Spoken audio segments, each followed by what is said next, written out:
Hello കൂട്ടുകാരെ, welcome back to കഥാലോകം.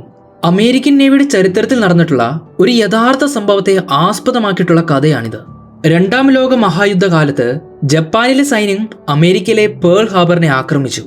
അതിന് പ്രതികാരമായിട്ട് അമേരിക്കയിലെ യുദ്ധവിമാനങ്ങളും അവിടുത്തെ സൈനികരും ജപ്പാനെ ആക്രമിക്കാനായിട്ട് ഇറങ്ങിത്തിരിച്ചു. അതിലുണ്ടായിരുന്ന ഒരു ഫൈറ്റർ പ്ലെയിനിലെ 3 പേർ അപകടത്തിൽപ്പെടുകയാണ്. അവർ യാത്ര ചെയ്ത ആ ഒരു ഫൈറ്റർ പ്ലെയിൻ പസഫിക് സമുദ്രത്തിൽ തകർന്നു വീഴുകയാണ്. എന്നാൽ ആ പ്ലെയിനിലുണ്ടായിരുന്ന 3 പേർ പിന്നീടുണ്ടായിരുന്ന നീണ്ട 34 ദിവസങ്ങൾ ആ നടുക്കടലിൽ ഒരു റാഫ്റ്റിൽ അതിജീവിക്കുകയാണ്. വിശപ്പും ദാഹവും ഇരപിടിയന്മാരായിട്ടുള്ള സ്രാവുകളുടെ ആക്രമണം വരെയാണ് ഈ 34 ദിവസങ്ങളിൽ അവർക്ക് നേരിടേണ്ടി വന്നത്.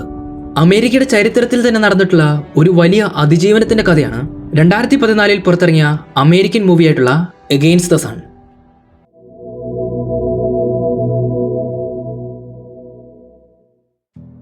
രണ്ടാം ലോക മഹായുദ്ധകാലത്താണ് ജപ്പാൻ അമേരിക്കയുടെ പേൾ ഹാർബറിൽ ആക്രമണം നടത്തിയത്. അതിന് പ്രതികാരവും മറുപടിയുമായിട്ട് അമേരിക്കൻ നേവി ജപ്പാനിലെ സൗത്ത് പസഫിക്കിലേക്ക് ആക്രമണം തൊടുത്തുവിട്ടു. അതിനായിട്ട് ഫൈറ്റർ പ്ലെയിനുകളും ടർപ്പിഡോ ബോംബേഴ്സും എല്ലാം അവർ ഒരുക്കി വെച്ചു. ജനുവരി 16 തീയതി അമേരിക്കയിൽ നിന്ന് സൗത്ത് പസഫിക്കിലേക്ക് ആക്രമണത്തിനായിട്ട് പോയതാണ് ഒരു ഫൈറ്റർ പ്ലെയിൻ.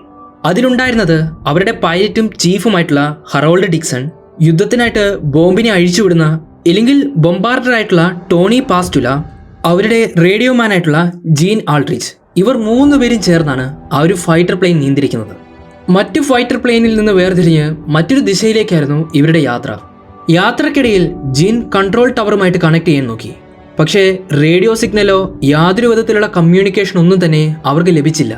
പതിയെ അവർ മനസ്സിലാക്കുകയായിരുന്നു അവർ ഒറ്റപ്പെട്ടെന്നും അവർക്ക് വഴിതെറ്റിപ്പോയെന്നും.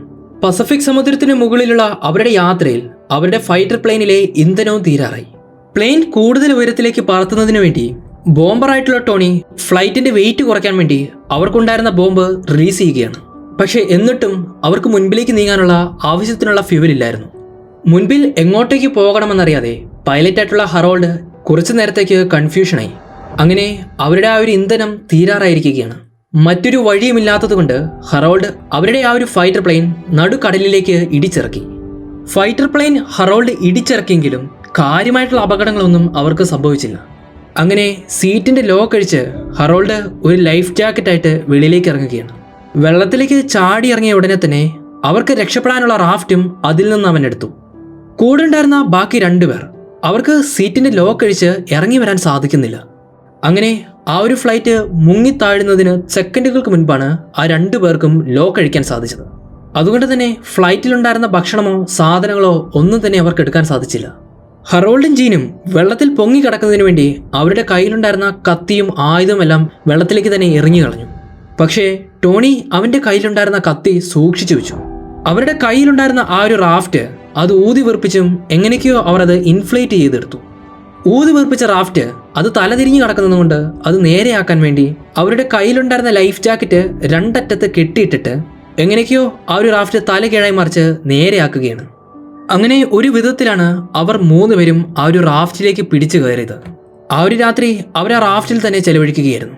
പിറ്റേ ദിവസം രാവിലെ ആയപ്പോൾ അവർ പരസ്പരം ഓരോ കാര്യങ്ങൾ സംസാരിക്കാൻ തുടങ്ങി. അതിനിടയിൽ ഹറോൾഡും ജീനും തമ്മിൽ ഒരു വാക്കുതർക്കമായി. ഫ്ലൈറ്റ് താഴെ വീഴാൻ കാരണവും ഫ്ലൈറ്റിന്റെ ദിശ തെറ്റിയതിന് കാരണമൊക്കെ പറഞ്ഞ് അവർ പരസ്പരം കുറ്റപ്പെടുത്താൻ തുടങ്ങി. ഒരാൾ മറ്റൊരാളുടെ മേൽ ആ ഒരു പഴി എങ്ങനെയെങ്കിലും ചുമത്താനായിട്ട് ശ്രമിക്കുകയാണ്. അങ്ങനെ അവസാനം പരസ്പരം കുറ്റപ്പെടുത്തി അവർക്കൊരു കാര്യം മനസ്സിലായി. ഇനി ആരെ കുറ്റപ്പെടുത്തിയാലും നമ്മൾ ഇനിയുള്ള സമയങ്ങൾ ഈ റാഫ്റ്റിൽ തന്നെ നിൽക്കണം.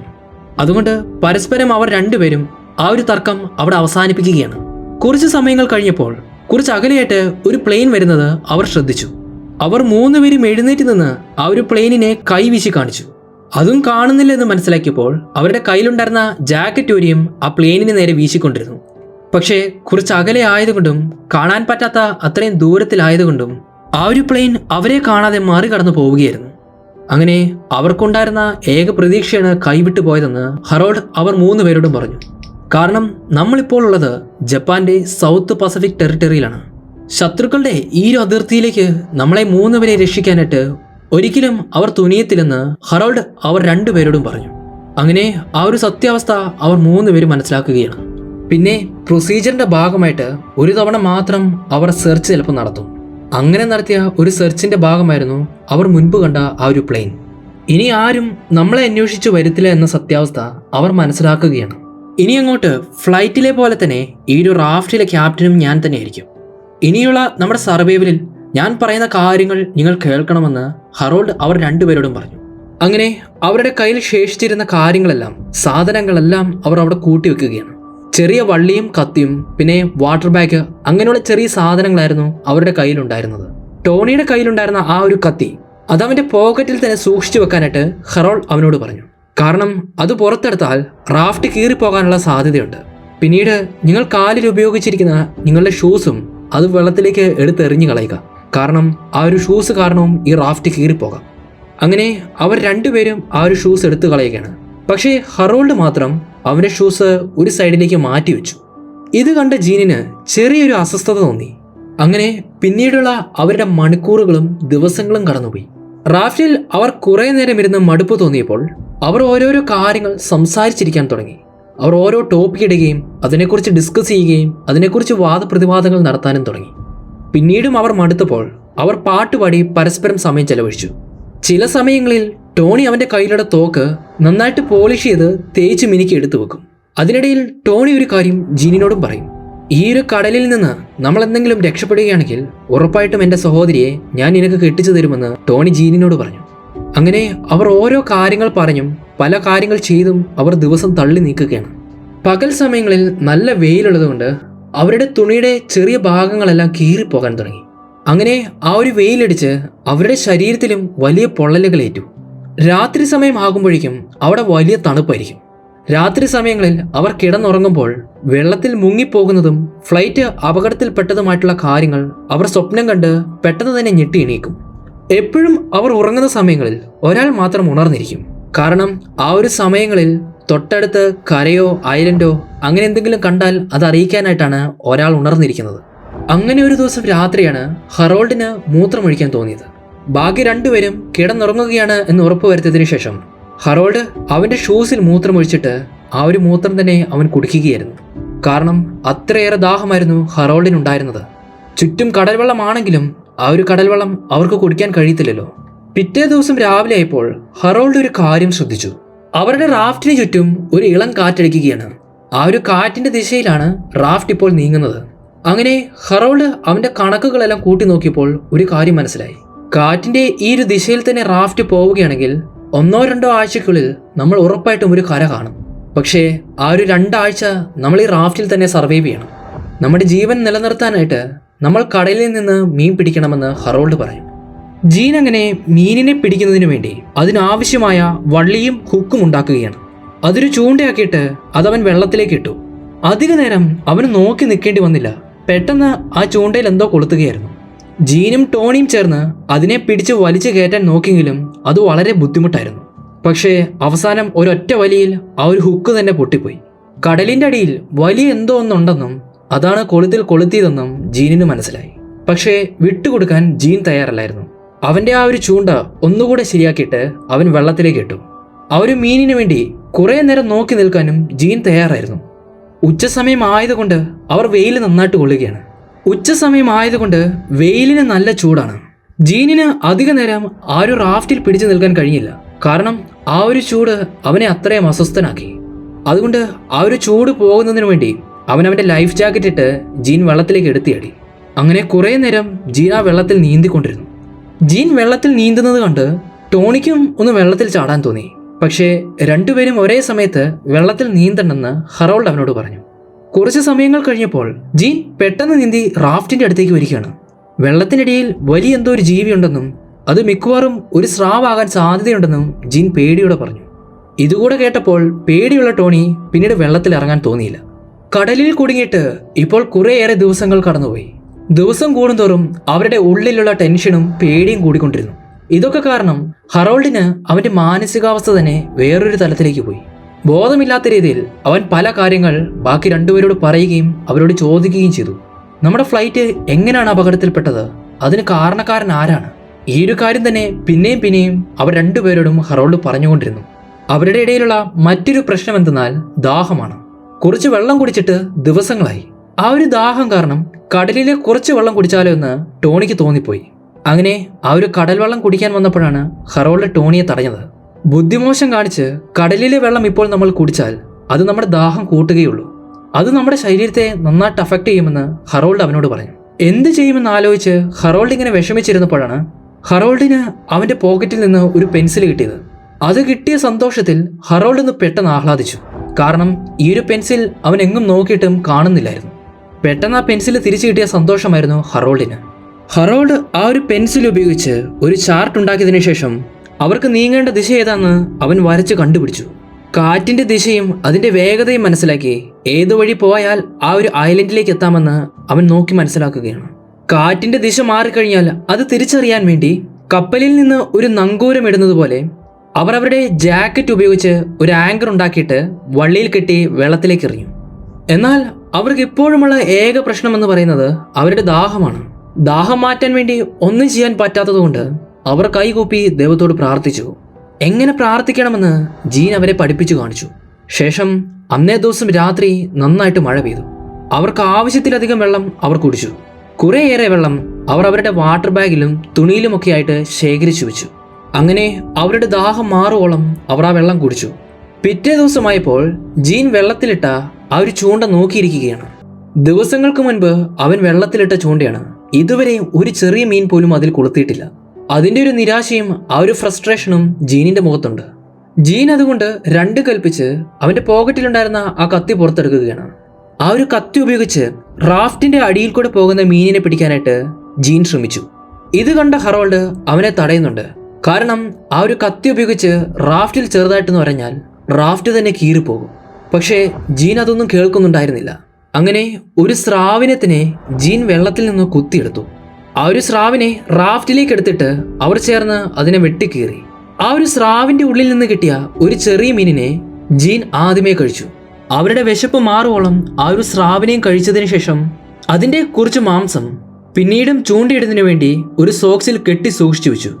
അവരാ സ്രാവിനെ പിടിച്ചതും അതിനെ വെട്ടിക്കീറിയതും കാരണം മറ്റൊരു അപകടം അവരെ പതിയിരിക്കുന്നുണ്ടായിരുന്നു. റാഫ്റ്റിനകത്തുണ്ടായിരുന്ന സ്രാവിന്റെ ആ ഒരു വേസ്റ്റും അതിന്റെ ആ രക്തമൊക്കെ കഴുകി അത് നേരെ കടലിലേക്കാണ് അവർ കളഞ്ഞത്. ഈ ഒരു രക്തവും ഇതിന്റെ ഗന്ധവും മണത്തുകൊണ്ട് മറ്റ് സ്രാവുകൾ ഈ ഒരു റാഫ്റ്റിന് പുറകെ തന്നെയുണ്ട്. അങ്ങനെ രാത്രിയായപ്പോൾ അവർ കിടന്നുറങ്ങുകയായിരുന്നു. ജീനാകട്ടെ അവന്റെ കൈ വെള്ളത്തിലിട്ടുകൊണ്ടാണ് കിടന്നുറങ്ങിയത്. ജീൻ പ്രതീക്ഷിക്കാതെയായിരുന്നു ഒരു സ്രാവ് അവന്റെ കൈയിലേക്ക് കയറി കടിച്ചത്. ജീൻ പെട്ടെന്ന് തന്നെ അലറി കരയാൻ തുടങ്ങി. അത് കേട്ടുവന്ന ഹറോൾഡും ടോണിയും ജീനിന്റെ കൈ ആ ഒരു സ്രാവിന്റെ വായിൽ നിന്ന് പിടിച്ചു മാറ്റി. ജീൻ രക്ഷപ്പെട്ടെങ്കിലും ജീനിന്റെ കൈക്ക് സാരമായിട്ട് പരിക്കേറ്റിട്ടുണ്ട്. അവിടെ ഉണ്ടായിരുന്ന ഒരു തുണി ഉപയോഗിച്ച് ഹറോൾഡ് അവന്റെ മുറിവേറ്റ ഭാഗം കെട്ടിവെക്കുകയാണ്. അങ്ങനെ അവരുടെ പ്ലെയിൻ അപകടത്തിലായിട്ട് 15 ദിവസത്തോളം കഴിഞ്ഞു. അതായത് ഏകദേശം 2 ആഴ്ചയോളം കഴിഞ്ഞു. ഇപ്പോഴും ഒരു കരയോ ഒരു ദ്വീപോ ഒന്നും അവർക്ക് കാണാൻ സാധിക്കുന്നില്ല. അന്നൊരു സ്രാവിനെ അവർക്ക് കിട്ടിയെങ്കിലും അതുപോലൊന്ന് പിന്നീട് അവർക്ക് പിടിക്കാൻ കഴിഞ്ഞില്ല. പക്ഷേ രണ്ടാമത് മറ്റൊരു ദിവസം അവർക്ക് പിന്നീട് മഴ പെയ്തു. ആ ഒരു മഴവെള്ളം അവർ അവരുടെ വാട്ടർ ബാഗിൽ സൂക്ഷിച്ചു വെക്കുകയാണ്. അവർക്ക് ആകെപ്പാടുണ്ടായിരുന്ന ആ ഒരു ആശ്വാസവും ആ പ്രത്യാശയും എല്ലാം നഷ്ടപ്പെട്ടിരിക്കുകയാണ്. ഏകദേശം ഒരു നിരാശയുടെ അവസ്ഥയിലാണ് അവർ ഇപ്പോൾ കടന്നു പോകുന്നത്. ടോണി ആകട്ടെ അവന്റെ കയ്യിലുള്ള ആ ഒരു ഗണ്ണ് ഉപയോഗിച്ച് സ്വയം വെടിവെച്ച് മരിച്ചാലോ എന്നുവരെ അവൻ ആലോചിച്ചു. പക്ഷേ അവന്റെ കയ്യിലുള്ള ഗണ്ണ് ജീൻ പെട്ടെന്ന് തട്ടി വാങ്ങി അവരുടെ റാഫ്റ്റിന് മുകളിലിരുന്ന ഒരു പക്ഷിയെ വെടിവെച്ചിടുകയാണ്. വെള്ളത്തിൽ വീണ ആ ഒരു പ്രാവിനെ എടുക്കാനായിട്ട് ഹറോൾഡ് പെട്ടെന്ന് തന്നെ കടലിലേക്ക് എടുത്തിയാടി. ഉടൻ തന്നെ ആ പ്രാവിനെ എടുത്തതിന് ശേഷം അതിനെ പിടിച്ചുകൊണ്ട് റാഫ്റ്റിലേക്ക് തിരികെ നീന്തി വന്നു. എന്നാൽ ആ ഒരു പ്രാവിന്റെ രക്തം വെള്ളത്തിൽ വീണതുകൊണ്ട് ഇരപിടയന്മാരായിട്ടുള്ള സ്രാവുകൾ അവനെ പിന്തുടരുന്നുണ്ടായിരുന്നു.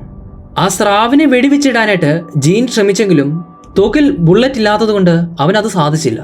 ഹറോൾഡ് ആകട്ടെ അവന് പറ്റുന്നതുപോലെ വേഗത്തിൽ നീന്തി റാഫ്റ്റിലേക്ക് കയറി. സെക്കൻഡുകളുടെ വ്യത്യാസത്തിലാണ് ആ ഒരു ഷാർക്കിൽ നിന്ന് അവൻ രക്ഷപ്പെട്ടത്.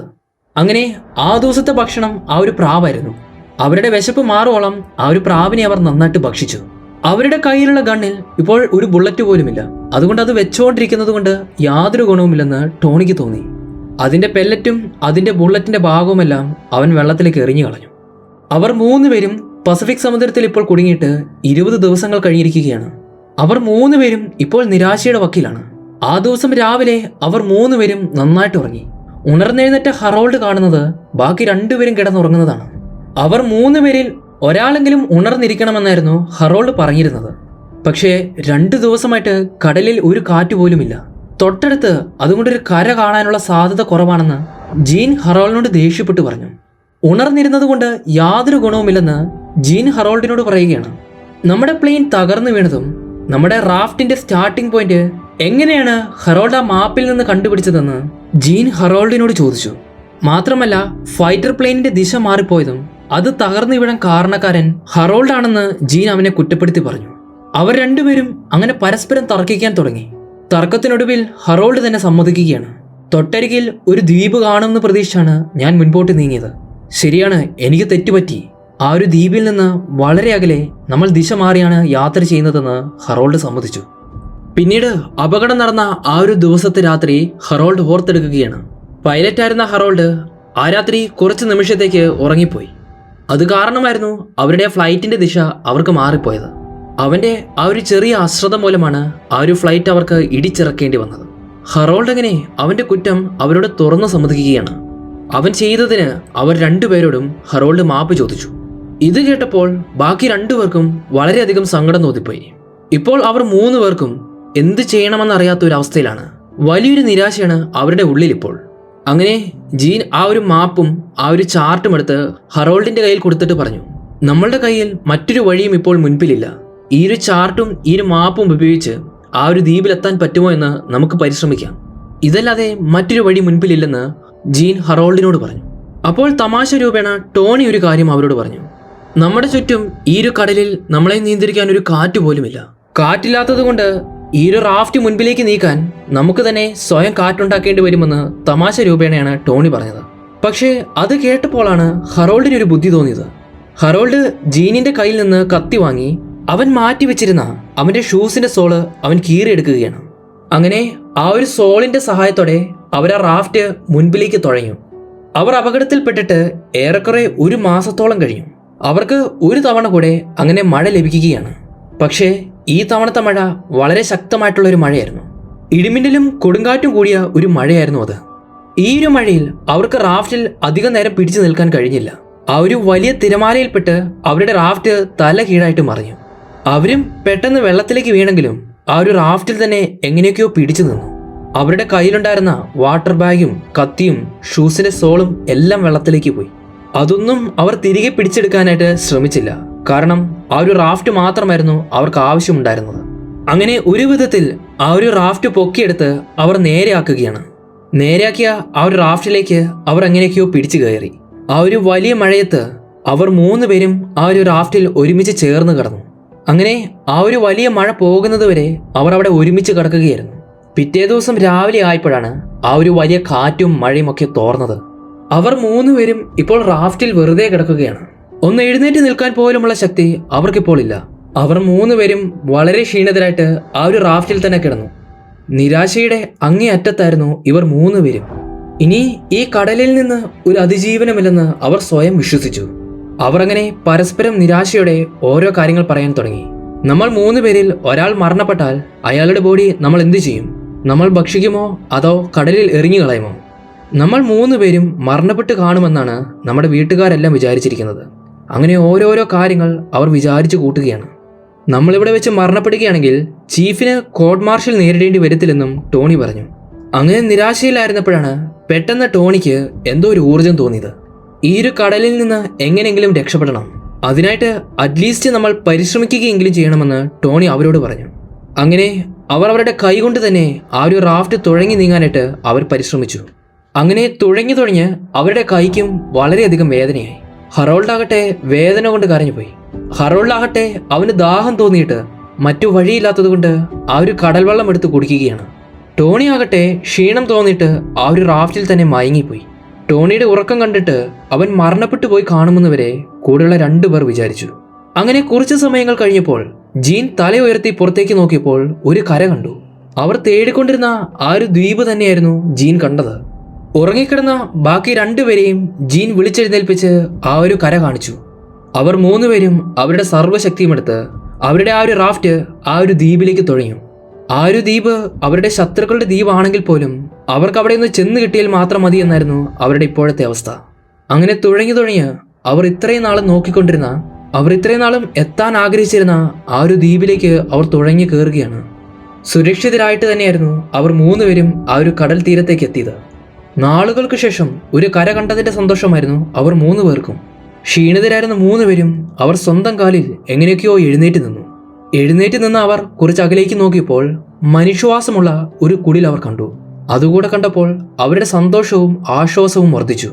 ക്ഷീണിതരായിരുന്ന അവർ 3 പേരും വെയിച്ച് ആ ഒരു കുടിലിലേക്ക്, അവരുടെ ആ പുതുജീവിതത്തിലേക്ക് അവർ നടന്നു നീങ്ങുകയാണ്.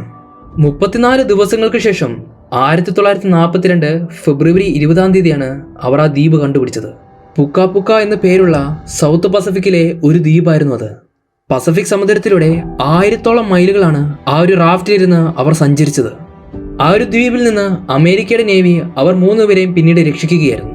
അവരുടെ ചീഫായിട്ടുള്ള Harold Dixon US army navy cross എന്ന ഒരു അവാർഡ് നൽകി അയാളെ ആദരിച്ചു. ഈ ഒരു അപകടത്തിന് ശേഷം അയാൾ പിന്നീട് അമേരിക്കൻ ആർമിയിൽ ചേരുകയോ അവിടെ സേവനമനുഷ്ഠിക്കുകയോ ചെയ്തിട്ടില്ല. ടോണി ആകട്ടെ അവന് പറ്റിയ മുറിവുകൾ കാരണം അവന് പിന്നീട് US നേവിയിൽ കയറാൻ കഴിഞ്ഞിട്ടില്ല. 1986-ൽ ടോണി മരിച്ചതിന് ശേഷം അവന്റെ ചിതയിലെ ആ ഒരു ചാരം ആ ഒരു കടലിൽ ഒഴുക്കി വിടുകയായിരുന്നു. ഇവരുടെ കൂട്ടത്തിൽ ജീൻ മാത്രമാണ് പിന്നീടും US ആർമിയിൽ സേവനമനുഷ്ഠിച്ചത്. 1946-ൽ ജീൻ പിന്നീട് ടോണിയുടെ സഹോദരിയെ വിവാഹം കഴിക്കുകയായിരുന്നു.